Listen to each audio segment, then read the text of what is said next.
Assalamualaikum warahmatullahi wabarakatuh. Salam sejahtera untuk kita semua. Selamat datang di praktikum Fisika Dasar, Laboratorium Fisika Dasar. Kali ini saya akan membahas praktikum tentang modul pengukuran besaran listrik atau yang disebut dengan PBL. Hal yang akan kita bahas di sini, praktikum PBL ini, yang pertama tujuan praktikum, kedua dasar teori, ketiga alat dan bahan, keempat tata cara praktikum, yang kelima pengolahan data. Untuk tujuan praktikum PBL ini ada beberapa. Di PBL itu ada 3 submodul. PBL pertama, PBL kedua, dan PBL yang ketiga. Untuk submodul yang pertama, tujuannya memahami fungsi dan aplikasi dari alat ukur multimeter. Yang kedua, mengukur hambatan dalam dari ampermeter.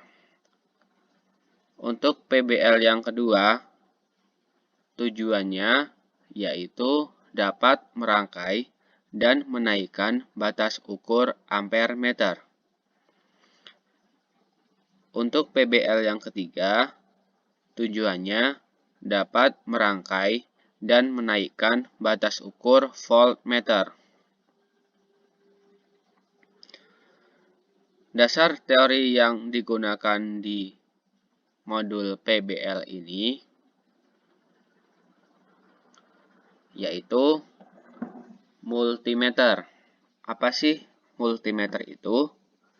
Multimeter merupakan alat ukur besaran listrik yang berfungsi untuk mengukur tegangan, arus, dan hambatan pada suatu komponen listrik. Di multimeter sendiri, itu juga ada 2 jenis. Ada multimeter digital sama multimeter analog. Di multimeter ini juga ada 3 lubang. Nah, 3 lubang ini sebelah kanan untuk muatan negatif, untuk sebelah tengah dan sebelah kiri itu untuk muatan positifnya. Di PBL ini juga ada 2 hukum, hukum Ohm dan hukum Kirchhoff. Untuk hukum Ohm itu bunyinya, apabila arus listrik mengalir ke dalam sebuah penghantar, intensitas arusnya sama dengan tegangan yang mendorongnya dibagi dengan tahanan penghantar. Atau biasa kita rumuskan persamaannya I sama dengan V per R.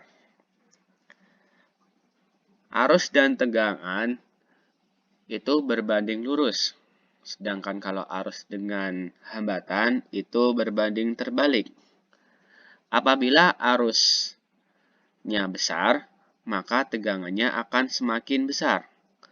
Apabila arusnya besar, nah hambatannya itu berbanding terbalik, akan semakin kecil. Nah, tadi hukum Ohm sudah. Sekarang untuk hukum Kirchhoff. Hukum Kirchhoff sendiri itu dibagi menjadi 2. Hukum Kirchhoff yang pertama dan hukum Kirchhoff yang kedua. Untuk hukum Kirchhoff yang pertama, bunyinya itu arus yang masuk melalui suatu titik percabangan dalam suatu rangkaian listrik itu sama dengan arus total yang keluar dari titik percabangan tersebut. Nah, sedangkan kalau hukum Kirchhoff yang kedua, total tegangan atau beda potensial pada suatu rangkaian tertutup adalah 0. Di dalam PBL ini juga terdapat dua rangkaian. Ada rangkaian seri dan rangkaian tertutup. Untuk rangkaian seri itu disusun secara berurutan. Nah, kalau yang rangkaian paralel itu disusun secara bersusun. Nah, perbedaan lainnya antara rangkaian seri dan rangkaian paralel, untuk rangkaian seri itu pembagi tegangan, kalau rangkaian paralel itu pembagi arus. Nah, yang beda lagi, kalau seri itu arusnya sama semua, kalau rangkaian paralel tegangannya sama semua. Gitu.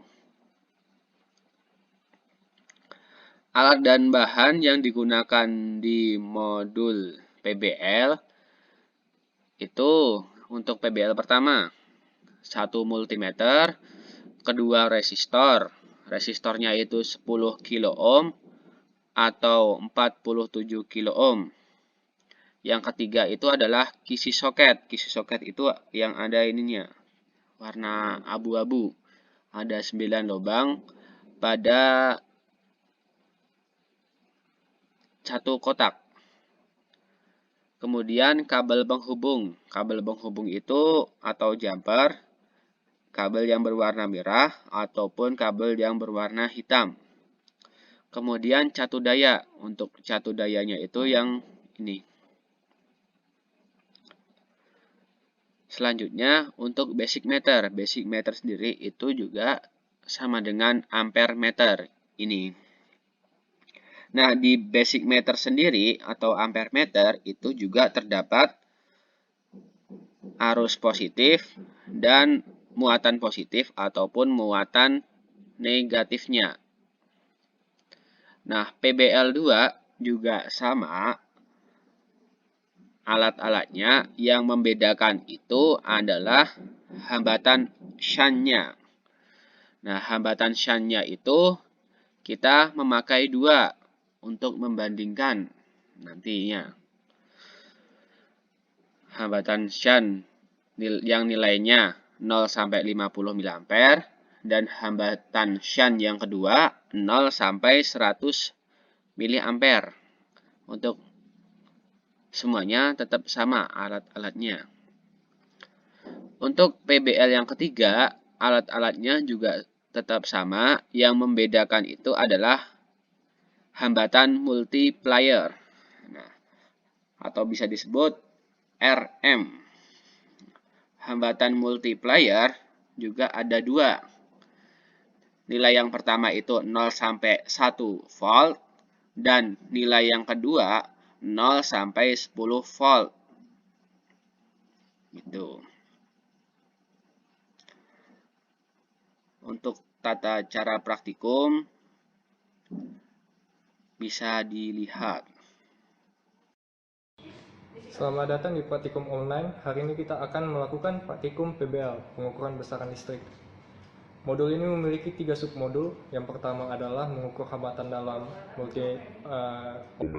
yang kedua itu cara menaikkan batas ukur ampere meter. Yang ketiga menaikkan batas ukur voltmeter.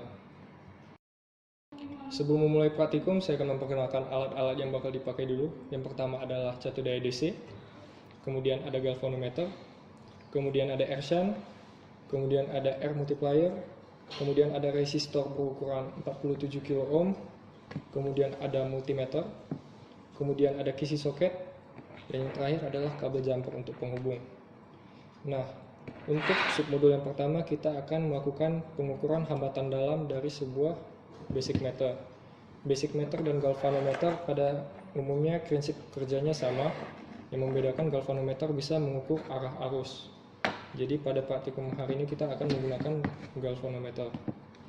Yang pertama perlu dilakukan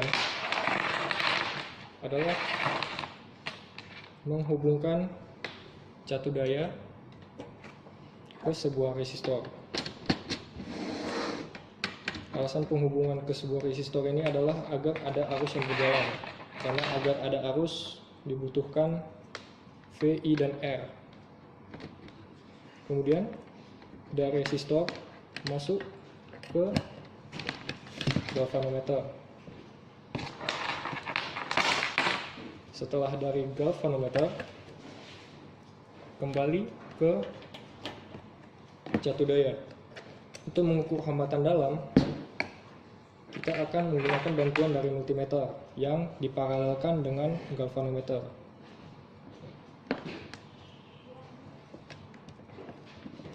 Masuk ke bagian positif.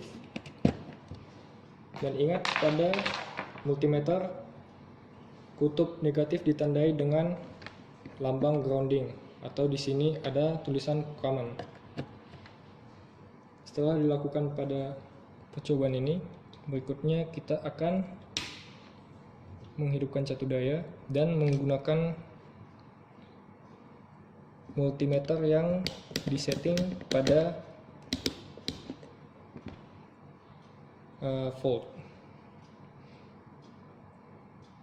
Nah, pada percobaan kali ini kita akan menghitung berapa besar tegangan yang ada di galvanometer ini ketika galvanometer dialiri arus, pada contoh ini 20 mikroampere.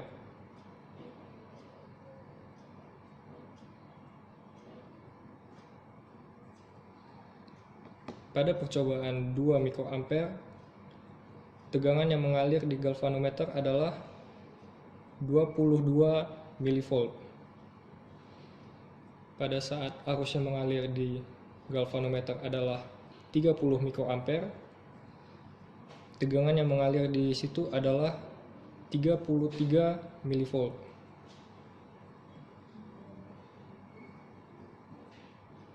Ketika arus yang mengalir di galvanometer adalah 40 mikroampere,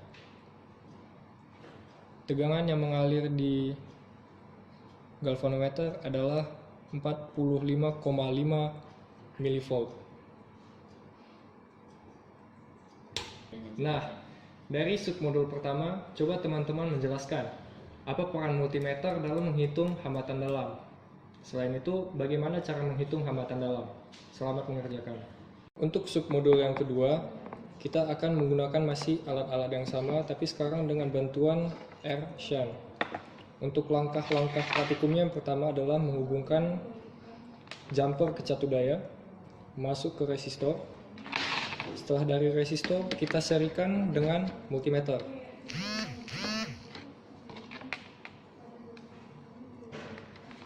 Pakai yang ini aja. Setelah dari multimeter, kita masuk ke galvanometer. Dan setelah keluar dari galvanometer, kita kembali lagi ke catu daya negatif. Perbedaan pada submodul yang ini, kita akan menggunakan bantuan dari air shunt, di mana air shunt itu adalah resistor yang diparalel dengan galvanometer. Untuk memparalelkannya, kita tinggal meletakkan air shunt di sembarang tempat di kisi soket, lalu kita paralel dengan galvanometer. Untuk percobaan menaikkan batas ukur ampere meter, kita harus meletakkan multimeter ke dalam ukuran untuk mengukur ampere. Karena kita menggunakan arus DC, kita menggunakan ampere yang DC. Karena kita menggunakan arus yang kecil, kita setting pada limit terkecil, yaitu 2 miliampere. Kita hidupkan catu dayanya. Pada percobaan kali ini, kita akan menghitung berapa arus yang melewati seluruh rangkaian dan berapa arus yang hanya melewati galvanometer. Untuk percobaan ini, pada saat galvanometer menunjukkan ukuran 10 mikroampere, di multimeter ditunjukkan bahwa arus yang mengalir adalah 100 miliampere. 0,1 mA ralat. Pada saat di galvanometer menunjukkan 20 mikroampere, di multimeter menunjukkan 0,2 mA. Pada saat di galvanometer menunjukkan 30 mikroampere, di multimeter menunjukkan 0,31 mA.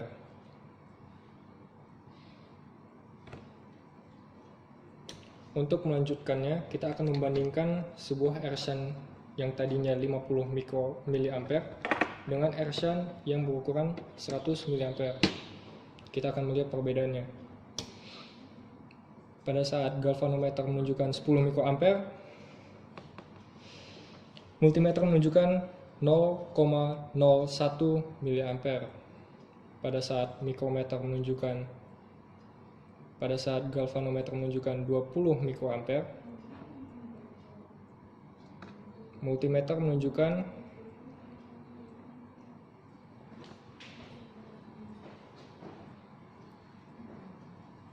0,02 mA. Pada saat galvanometer menunjukkan 30 mikroampere,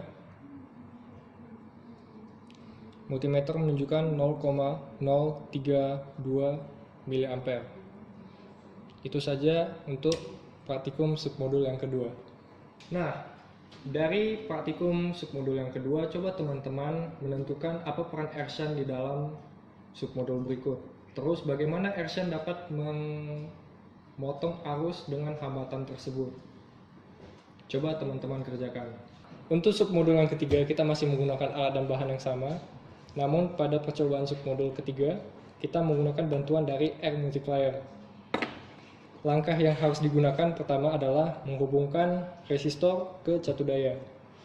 Setelah resistor terhubung ke catu daya, berikutnya resistor akan diserikan dengan sebuah air multiplier. Setelah diserikan dengan air multiplier diserikan juga dengan galvanometer. Lalu dari galvanometer kembali lagi ke catu daya.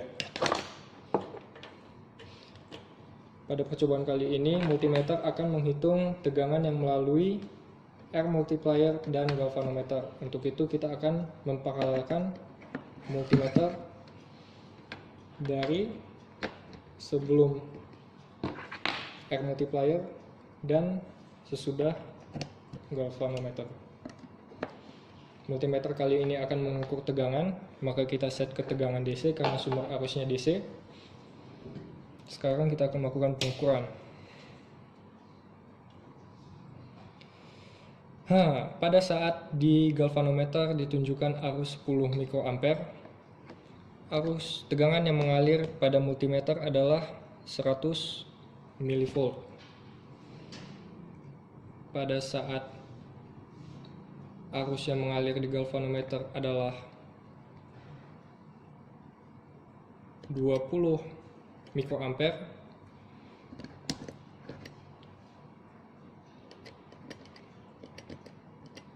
tegangan yang mengalir di multimeter adalah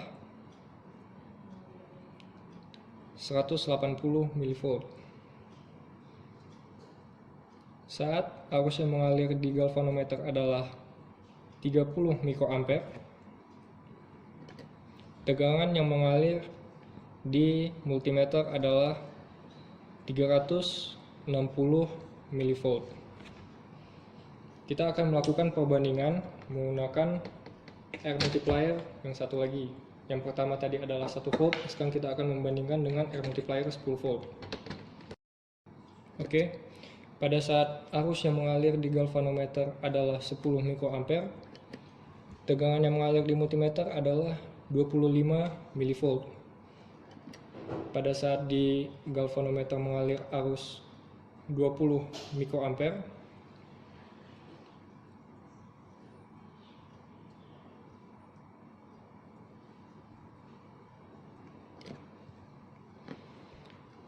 tegangan yang mengalir di multimeter adalah 35 mV. pada saat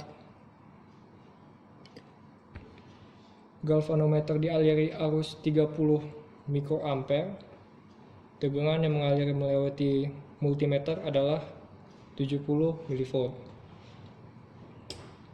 Demikian untuk praktikum submodul yang ketiga. Nah, setelah melakukan praktikum submodul yang ketiga, coba teman-teman menentukan apa peran R multiplier di dalam submodul tersebut. Dan teman-teman juga dapat menentukan bagaimana R multiplier dapat memotong tegangan. Selamat mengerjakan. Sekian praktikum untuk modul PBL, semoga teman-teman dapat memahaminya.